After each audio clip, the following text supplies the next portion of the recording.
Fellowship family, to this week's episode of the Deeper Podcast. As always, I'm your host, Doug Congdon, here with my regular co-host, Brian Paul Treehis, and our LifeCare Director, Lorraine, is joining us this week. Lorraine, welcome to the pod. Thank you. Lorraine, we don't have to guess her middle name because she is on the discipleship team, so I get to see it in our staff meeting notes every week because I think Amy Weatherford decided. She did. Yeah. She decided we all needed For some reason, we need to know all of our middle. Yep. So this is Lorraine Ruth we have with us. Ruth, of course, Lorraine, known for what in the Bible? Like, what characteristics of Ruth have been spoken over you in your life? Oh, faithfulness. Faithfulness. That's great. What a good picture for you. Okay. It's the uncovering of feet. That is what. I want to get more into that, but Yeah. also not at the same time. Yeah. We always love having Lorraine on because she has a deep walk with Jesus that is rich, and she always brings into our conversation real stories and real examples of how God talks to her and how she follows him. And so it's good to kind of balance out the Brian and Dougness of the podcast with some Lorraine. So thanks for joining, Lorraine. Glad you're here. I usually introduce her when people don't know her as like, she's like my favorite person at our church. Really? Yeah. That's so great. Oh my goodness. Yeah. Okay, well. Very, very, very easy for new people to meet. Yeah. Yeah. And in a while, I think Lorraine might talk to us about like how much she struggles with like acceptance and like people speaking things over. So I don't know if we're doing a good thing for her right now or like a bad thing. Yeah. You're good. Okay, great. Okay, so I'm going to give us our quick question of the day is going to be the quick question that I gave to I started to lead a fourth grade boys Bible study. QQOTD. And so you got to start with some like light humor stuff. Okay, so this is the question that they enjoyed, and I'm going to see if you guys enjoy it and or have a good answer for it, okay? So would you rather be incredibly fast, but you'd have to stop for 5 minutes every time you have to sneeze? Or would you rather be super strong, but only when you are singing the song Baby Shark? Oh, thank you, Lorraine, for that Easy. laughter. I appreciate that. It is? Yeah. Oh, which one? The fast. Okay, But you have to 'cause- stop for 5 minutes after you sneeze because I don't have to sneeze very often. You don't? No. You don't have any allergies or anything? Very rarely. So I would just be fast most of the time Yeah. without having to sing a ridiculous song. Also, could you, in what areas of your life right now could you even use super strength? Like, do you feel like there are many times in your life where you're like, man, I could do this if I was, just ripped out of my mind right now? Are you implying that I am not ripped out of my mind? Okay, I see what you're I'm not saying. implying, I am declaring. It would just...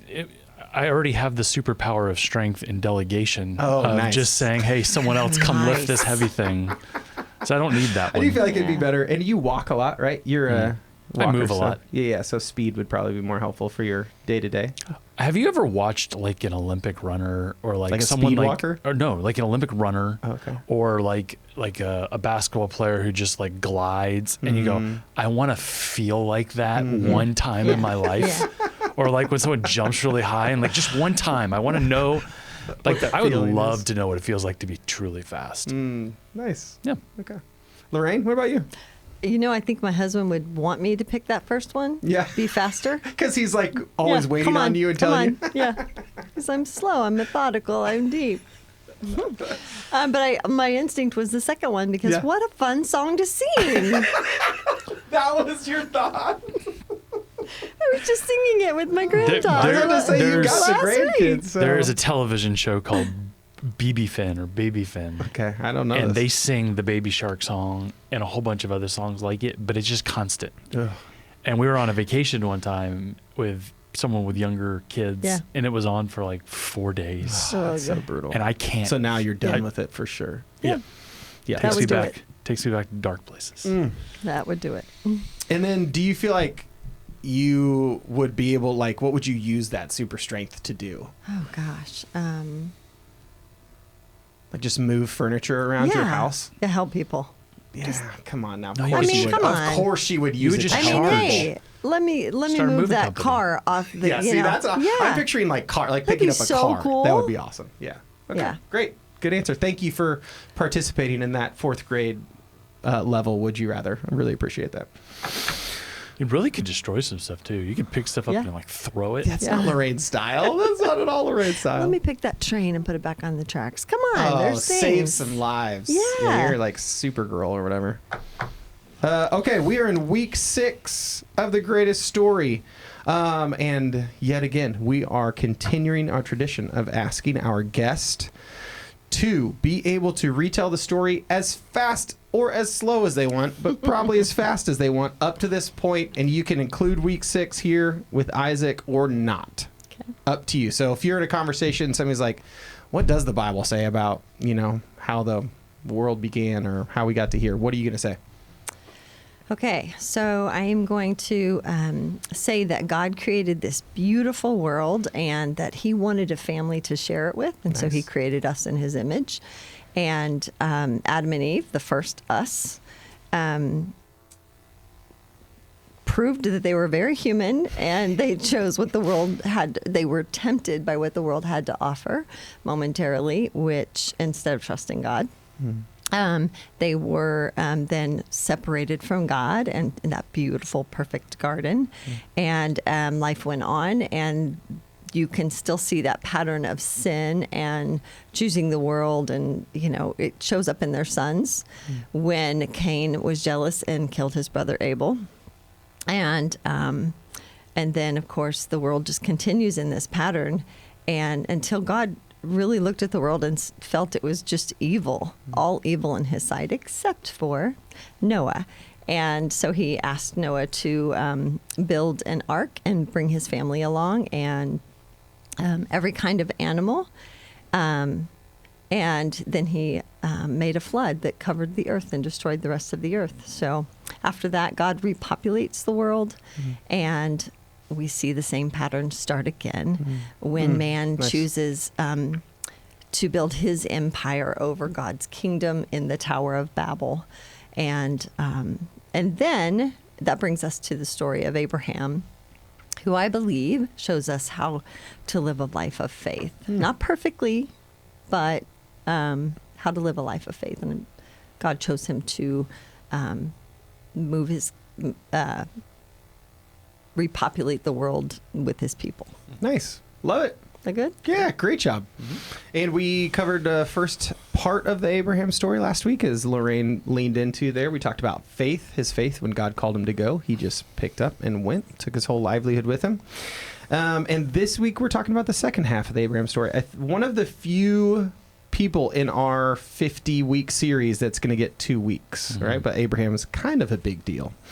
So we are talking about Genesis 16 through 22 this week. If you're listening to this, I'm sure you have listened to the message already. So you've heard that Joe kind of focuses on the idea of idols this week and what it looks like to sacrifice those idols to the living God. And so he talks about, Joe talks about the center of our life is, in a sense, our place of worship. Whatever we put there is what we are worshiping. Calvin said it as famously as our hearts or our minds are idol factories. This is who we are. And Lorraine, even in your retelling of, this is, as humanity, this is what we do. We create and worship idols because we want to follow anything but God, the one true God. And so we get into this picture, and Joe, what I loved most at Run Through, what's still sticking with me, is this idea that every idol we have promises us something, makes us a promise. If you, and Joe kind of said it, if you give your life to me, if you give your energy, whatever you give to me, I will give you a reward for it. But it demands a sacrifice as well. So there's that idea of a promise, but also it demands a sacrifice from you. And so I'm just going to ask the question to us. We, all of us sinners on this little panel here, we have all gone through this in our own lives of putting things that are not God at the center of our lives and pouring out our resources for them. So what does that look like for you? How has God made you aware of idols in your life throughout your kind of relationship with him? What's that look like? I mean, painfully when he takes them away, or when something lets me down, when something becomes so important or distracting to my relationship with him. And I mean, he just has a way of, well, honestly, we have a way of just moving on in life and realize when I start to feel far from him, that's just a huge sign. Yeah. Okay, Yeah. what have I been spending my time on? What Yeah. have I, what has been distracting me? Okay, that's great. That's like mature Christian, right? At this point, you can feel, okay, this isn't what my relationship with Christ is supposed to feel like, so I know something's taking me off Yeah. course. So reverse into like early Christian Lorraine or even pre-Christian Lorraine. What was the process? You hit on it. Either he takes it away from you and it's super painful, or when they let you down. Spell that out a little bit. What did that look like? I mean, your children not living up to an expectation, or your children leaving, you know, and you all of a sudden you feel like, who am I without them? Okay. Maybe they were just a little bit, I know so much of that, and please hear me, women, this is so natural. We go through it. But so much of that, for me, highlighted, oh, okay, where is my attention? You know, where is my, what's been the center of my life? And so it was like a revealing and an awareness in that very part much. of it. Yeah. Yeah. Now, remind me about your testimony. When did you come to Jesus in a way that you're like actually fully kind of sold out to him? Later, for most people, it would be later in life, at about 38, when right after my mother died. I think there was this, I think I've said this before, there was something nagging at me that there was something missing, and of course loss just makes that scream at you. Yeah, what was whispering is now screaming. Yep. And so, yeah. Well, so we believe that obviously believers or non-believers, no matter what, we got an idol, or we Right. put something. So what was it pre-Jesus? Was it family still? Yeah. It was? Yeah. Okay. Even Yeah. stronger? Okay. So, I mean, I don't know if do you want a complete answer about that, like a backstory, but I grew up in a situation with circumstances that made me feel unseen, and so and not a great sense of belonging. And so when I finally did have that husband, of course I made him my savior. That let me down. And then I had that family, and I mean, I was a good person. It's not like I was, my motives were pure. I want to have a good family. I want to be a great mom. I want to, so we had that great family. Yeah. And then I met Jesus. Yeah. Then after Yeah. all that. And so then that caused me to change. And little by little, I realized, Okay, so if we're going to put that into like Joe's terminology, the idol of family, what was the promise? Was the promise that you were believing that it was going to give you a sense of the belonging that you never got? yeah. Is that what you're my saying? identity. That was the Honestly, promise? I was just kind of staking my identity in that, right? Yeah. Like I didn't know who I was all those years. And then, and now I'm a wife, and I'm going to be the best wife. And I was. Yeah. And then I'm a mom. I'm going to be the best mom. And, well, I don't know that they would agree with me, but I was about to I say. think I was. We could call. She we could actually call up and has ask. the mug that says #1 wife. And #1 mom too. So yeah. And then as I fell completely in love with the person I'd been looking for my entire life and didn't know it, I mean, that caused a separation between my husband and I, because we had an amazing marriage, and he was everything, and all of a sudden he wasn't. Yeah. And so, that. Yeah, right. That That's showed going to up. cause some tension. Yeah. For sure. Okay. What about you, Brian? How's God kind of revealed the idols in your life? What are you smiling about over there? Yeah, because like Lorraine had this deep, Sorry. meaningful, like I really wanted to be a good mom and yours is wife, gonna be and mine's so shallow. so It's like shallow. I love competition and I love sports, and when my team loses, like I can't sleep, and like I don't know why. It doesn't make any sense. I know it has no eternal value, and yet like I will invest so much time and mental energy and passion into these 21-year-olds that can't do anything for me. It's It is like the most worthless investment possible. Yeah, right. And the promise there, I don't know. the promise is if your team wins, I will feel better about myself. life's going to be awesome. Everything's going to be great. And you get to brag for I was just talking to Joe downstairs, and when Durant won the NBA championship, Durant's my favorite basketball player. He has this great quote. It's basically like, I couldn't believe that this was all there is. And like, he's the one who actually achieved the championship, and he looked around, he's like, nothing's different. Wow. Like, life is just the same. And it's like, like your team can win the Final Four. They can, KU can win the championship this year, and like nothing changes for you. Yeah. Nothing's different. And I can say all those words. and still, you're just going to pick it right back up, right? Yeah. Like the next season or the next game or whatever that looks like. I'm so shallow. Just so shallow. I think we all have plenty of those shallow things. Yes. Agreed. You agree that I'm shallow. I agree that you're shallow, and I have no idea what that feels like. No, I'm just kidding. I will leave the sports one there because, we know that I also struggle with that one. And talk about, we all do actually a fair amount of counseling with people. So I'm curious, the idols that we see the most often in our congregation, in our midst, and I'll start with this one, give you a second just to think about it. But I work a decent amount with the young adult guys. I end up doing some counseling with young adult guys, and the idol for them is not the actual person. It's not an actual person, but it's the idea of marriage, the idea of that person, of finding that person. And the promise is very much, when you find this person, everything that you've been longing for will come true, right? All the other questions you're asking find their answer in this. And so they think, whatever my career questions are, whatever my money questions are, this is my most important thing.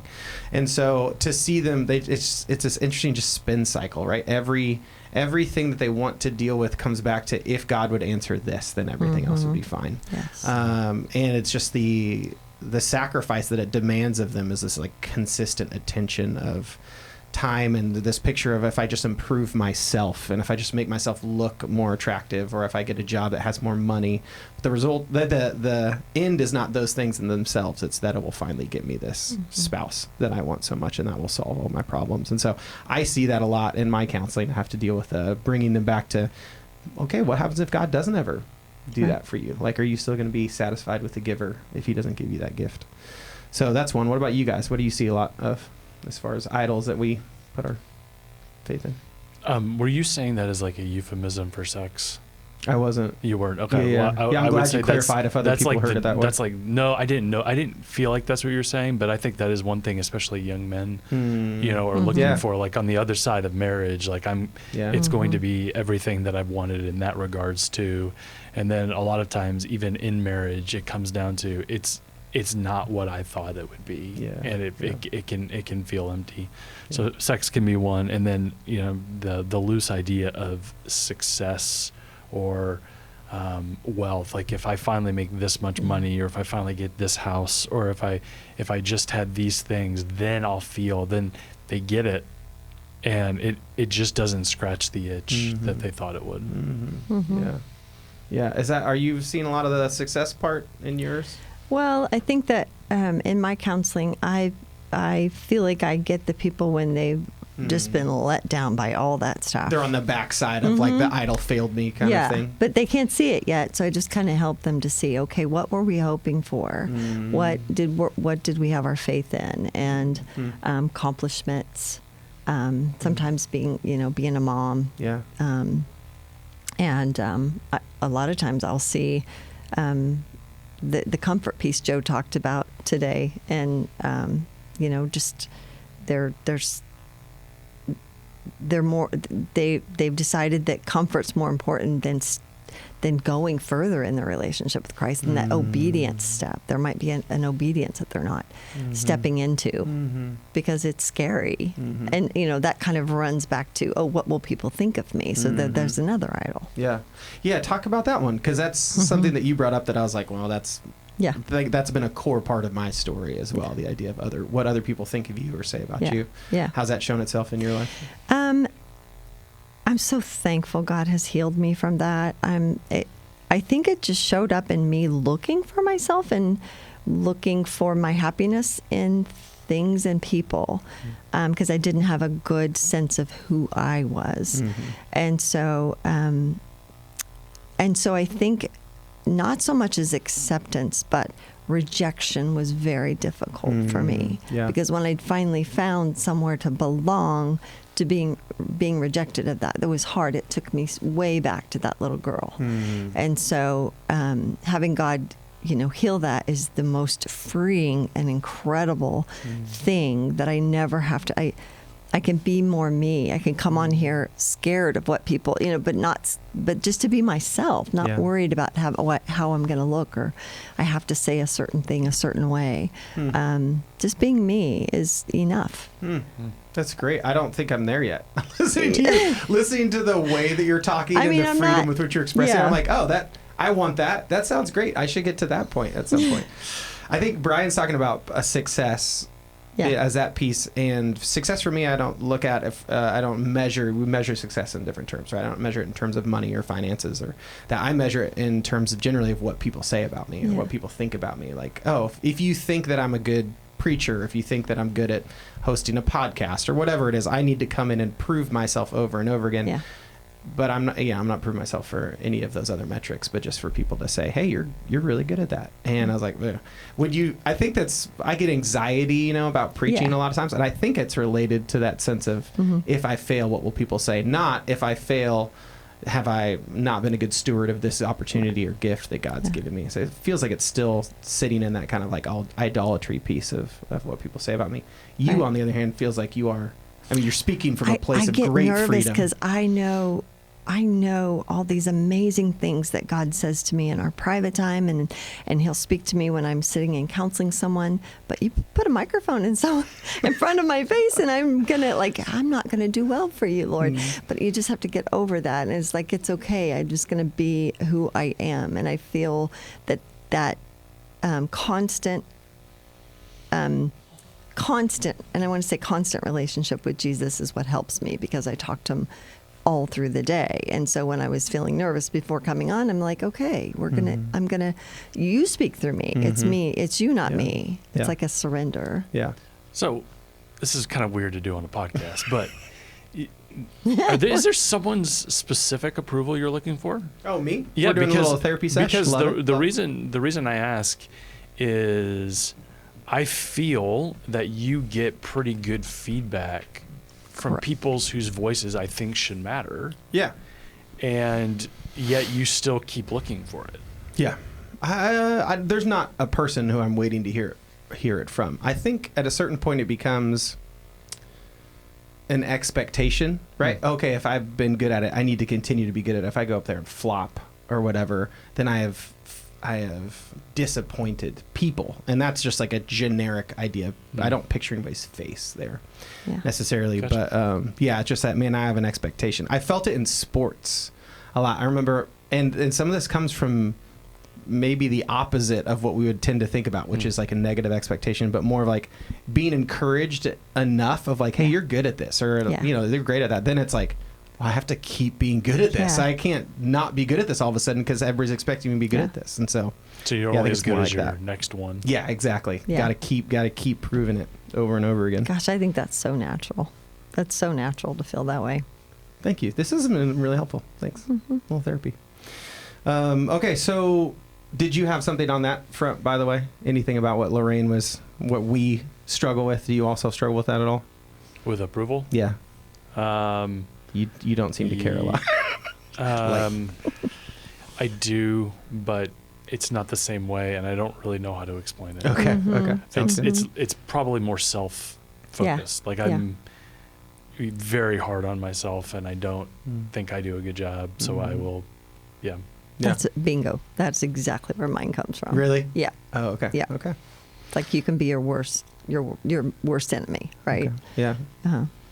Okay, so we talk about the first step in this process is awareness, right? God, at some point, brings up, whether taking it away or failing or however, your awareness to see, oh my goodness, this is an idol. But I want to talk about what we do after that. So Lorraine, kind of mentioned even your processing today of, I talk to the Lord a lot, so I'll just come to the Lord and say, remind myself, I'm not going to pick this up. I'm going to set this down. Yeah. So for somebody out there who's listening who maybe really resonated with an example that Joe gives in the weekend of, oh man, I see that's me. What are some practical steps that you would say, hey, this is what it looks like to bind up and put it on the altar and raise the knife and do all that stuff? Right. I love to take the people that I counsel through an exercise which I will call exchange. Okay. So first, awareness.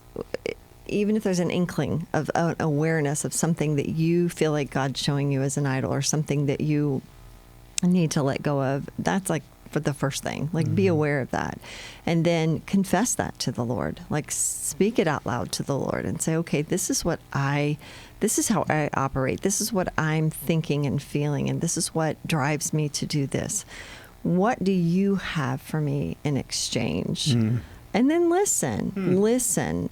The Holy Spirit brings us into all truth. So, likely something from your reading in the Word is going to come to mind. Or if you have a sweet enough relationship with Him, He's going to speak to you and remind you of something, or tell you, give you that exchange, that truth exchange, that the truth versus that lie that you've been kind of. Because that's what it is, right? There's a lie going on in all of our minds, which makes us come to that. And so, and so then I say, and so then little by little, you're going to unclench your hands of those things. And if you pick it back up, keep giving it back to God. Keep confessing. Keep asking for that exchange. And then that's kind of where the work comes in, of believing or walking in that exchange that He gives you. This is the wrong way. Let's do it this way. Do it my way. And so, that's kind of where the work comes in. Okay. So let's get practical here. So let's say we're talking about a woman who's finding her idolatry in her children and or her expectations for them. So what would an exchange look like once she has awareness and brings it to the Lord?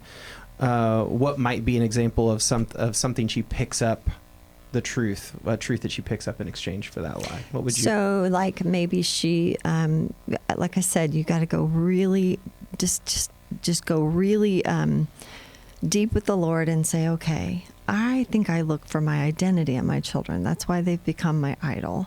That's the confession. That's the truth telling. He wants us to be truthful with Him. And then we need to ask for His truth in exchange. And so the exchange would be something like, your identity comes from me and me alone.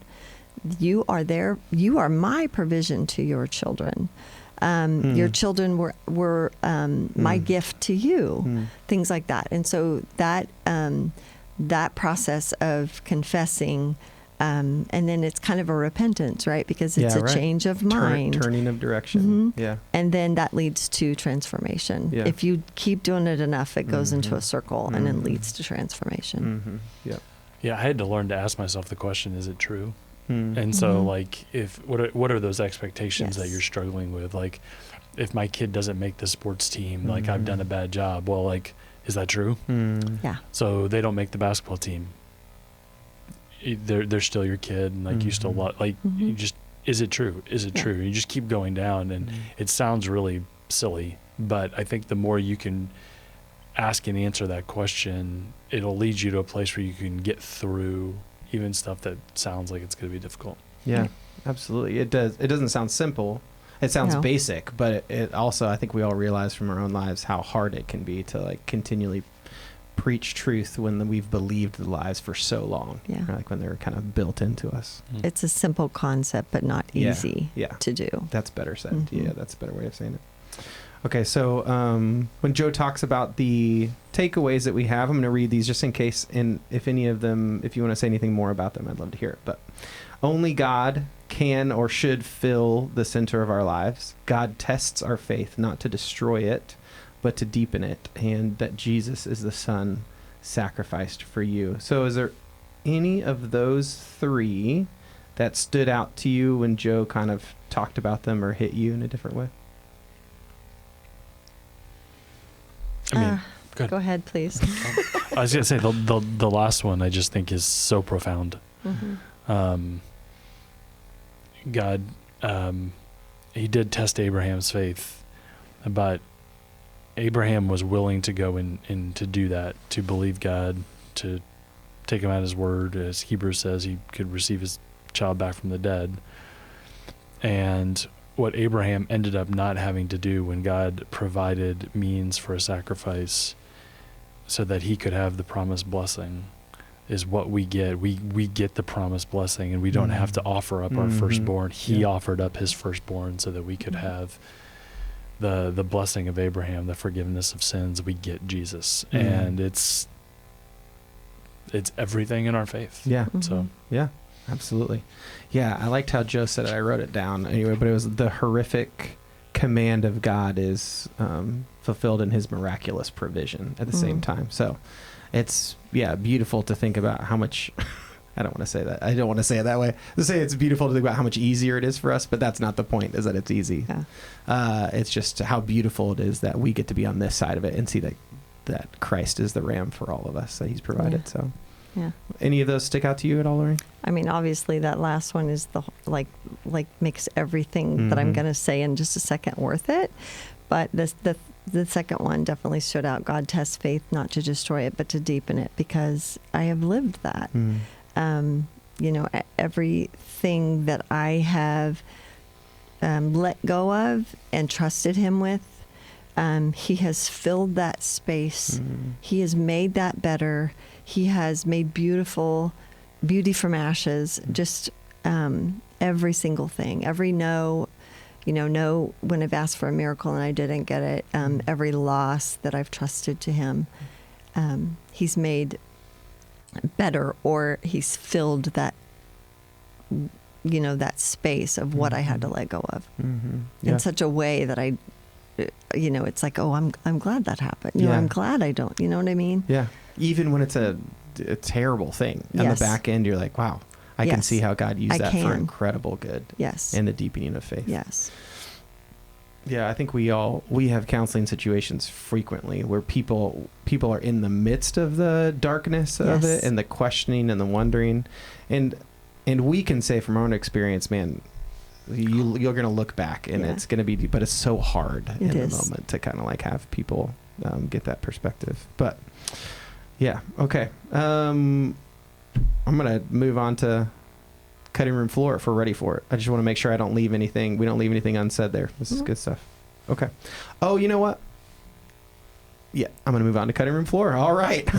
So we have 16 through 22. We got a chunk here, and it's got some stuff in it. So what stuff that we are not going to get a chance to talk about on the weekend that you would just kind of want to point out to our people who've been reading, maybe have questions, maybe want to know your thoughts on it?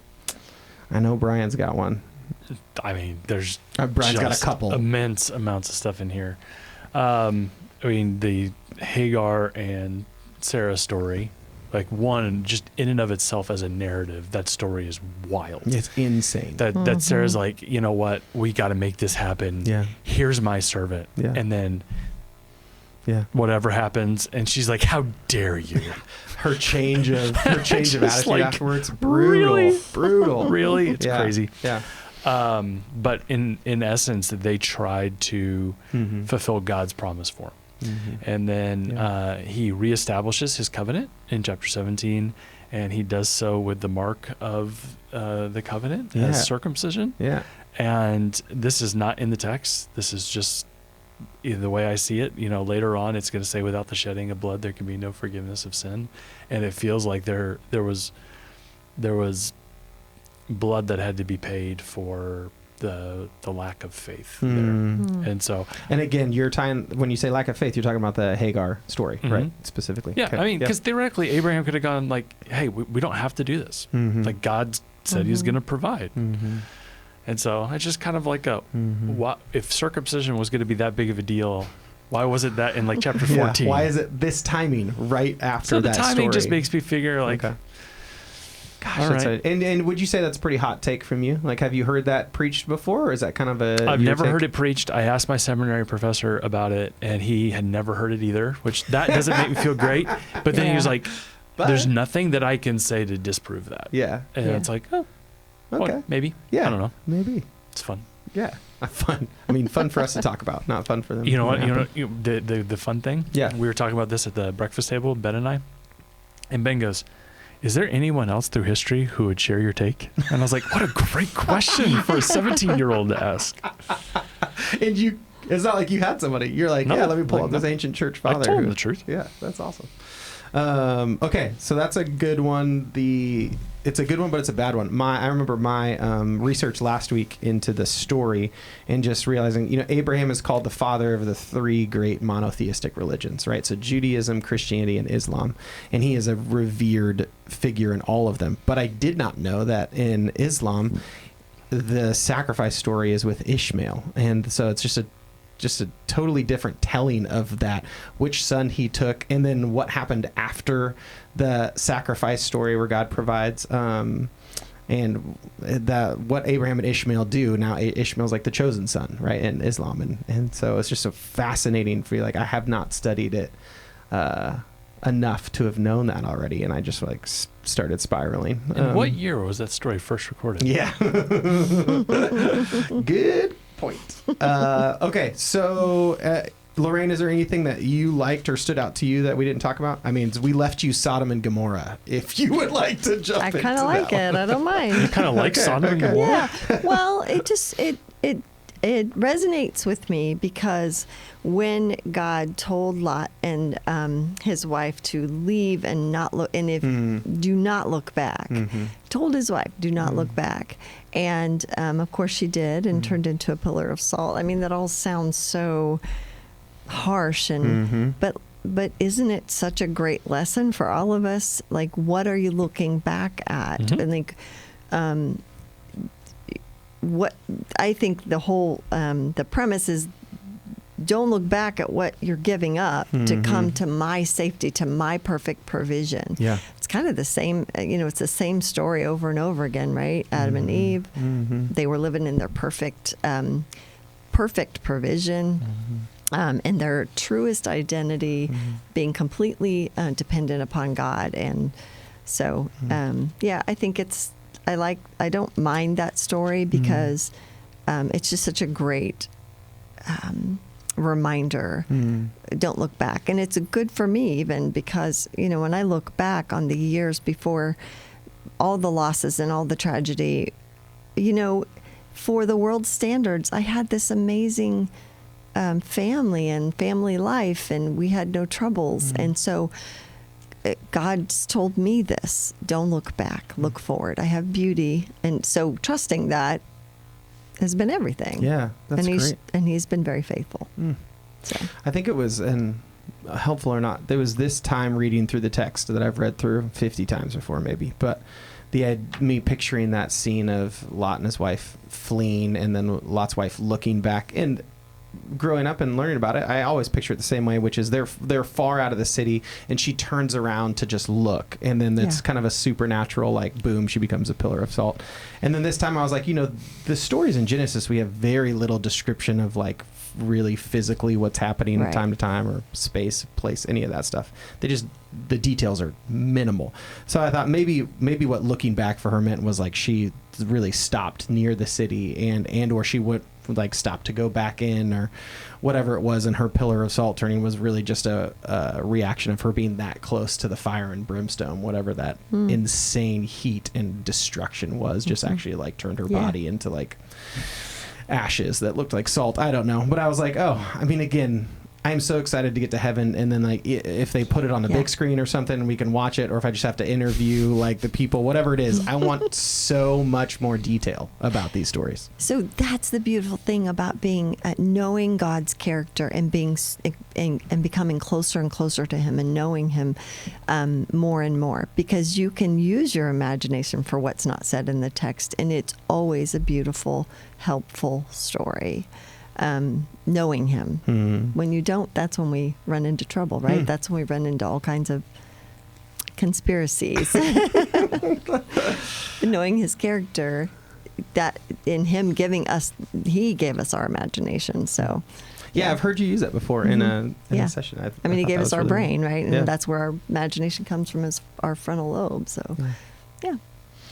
So, this Sodom and Gomorrah, just the little detail that I can never fathom my brain around is when the people are trying to get in at Lot's house, and he's like, but here's my daughters. I'm like, that's by far my least favorite part in the entire Bible is we didn't need to talk about that. I thought we were not going to talk about it, but Peter, you did. Peter calls him righteous Lot. Yeah, and it's just this like so uncomfortable with that. Yeah. So, speaking of imagination, can you imagine what it was like for Abraham to go home? Oh, after the Isaac sacrifice? Hey, honey, what did you do today? Okay, listen. You're not going to believe this. Okay, so you also take the stance that Joe took where she didn't know ahead of time probably what they were going to go do. He kind of just went off and then... That's my hope. Yeah, okay. Right? Okay. But well, you might want to sit down. You're not. Yeah, you might want to sit down.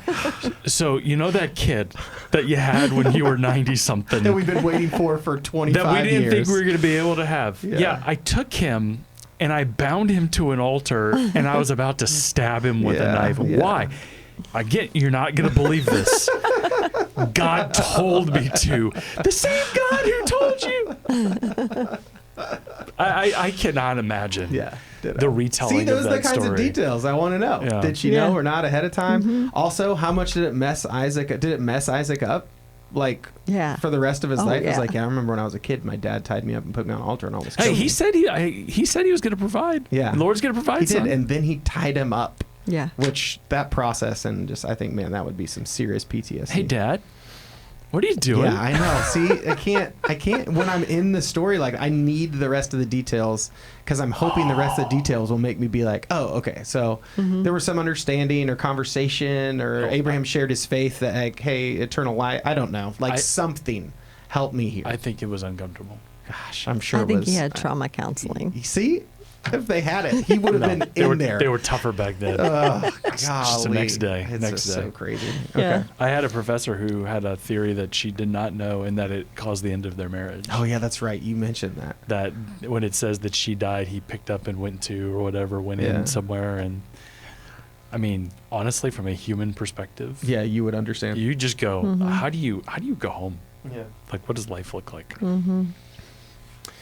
Yeah, you're hoping that her faith in God was strong enough to withstand that. Do you think she laughed? Oh, man. Oof. I got Bible jokes for days. You do. I think that's good. We're just going to leave off the time where Abraham lied again about Sarah being his sister or whatever to Abimelech. We don't need to. We've already covered that one once. Good job, Abraham. I will say, though, that he has moments of fear right after moments of faith. Constantly.